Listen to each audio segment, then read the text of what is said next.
Soal, lalu apakah perkara pokok dalam memahami kedudukan kita di sisi Allah Subhanahu wa Ta'ala? Jawab, perkara pokok dalam memahami kedudukan kita di sisi Allah adalah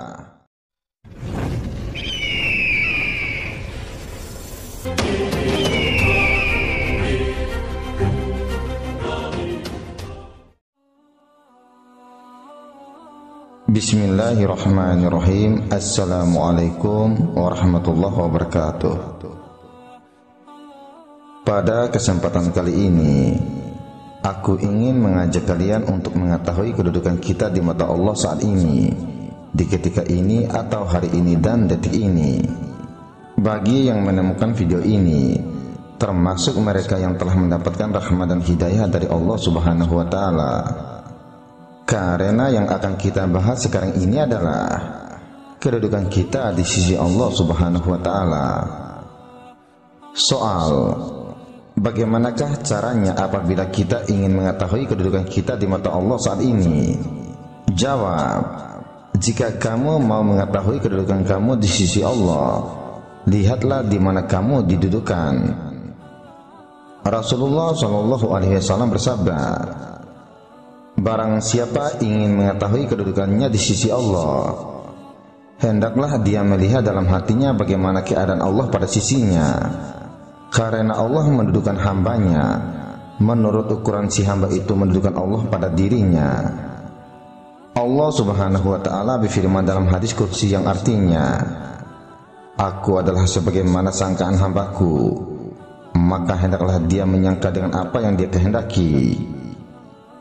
Soal, lalu apakah perkara pokok dalam memahami kedudukan kita di sisi Allah Subhanahu wa Ta'ala?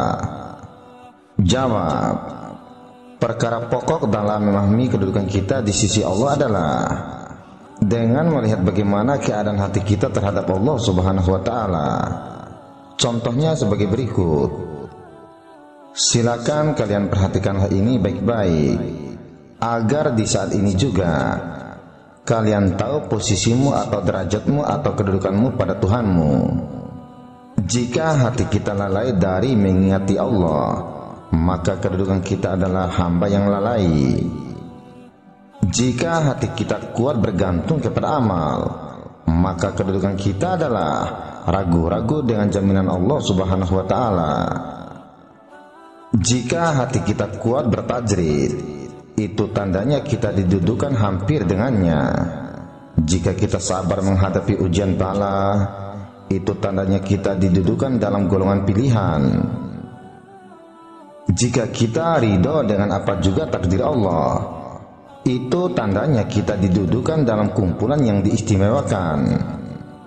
Jika kita merasakan diri kita kosong dari segala sesuatu yang ada hanya Allah, itu tandanya kita berada di dalam maqam makrifat.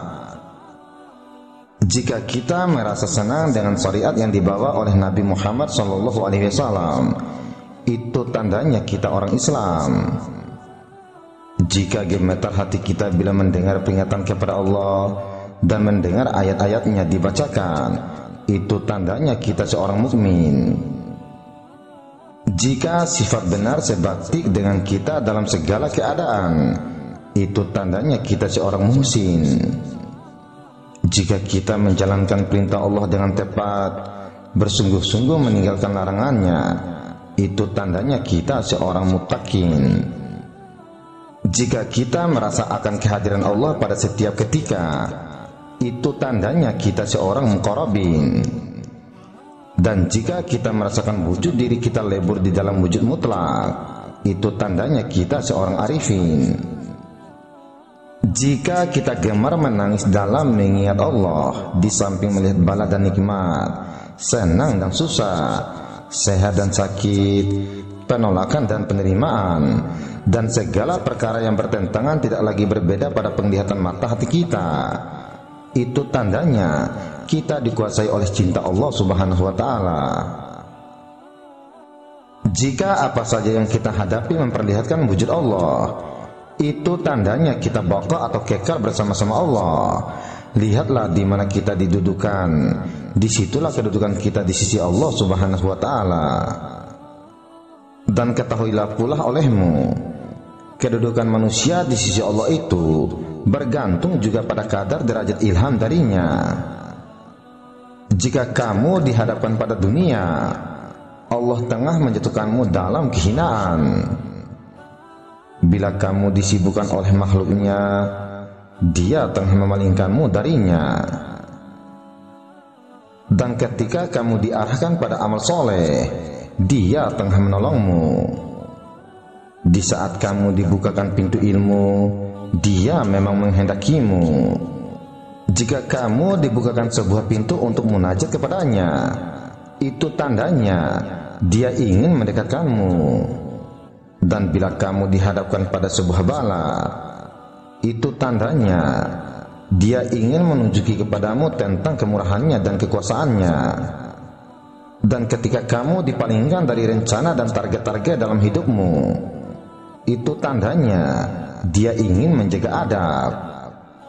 Tetapi jika kamu telah sabar dan ridho pada Allah dan kepada semua keputusannya, maka sungguh Dia telah memilihmu. Ingatlah, penilaian semacam ini sebaiknya hanya dibatasi untuk mengukur diri sendiri, bukan untuk orang lain. Penilaian terhadap orang lain dapat membawa kerusakan untuk diri kita sendiri. Minimal timbul ujub dan takabur dalam diri, suatu larangan Allah yang seharusnya dihindari.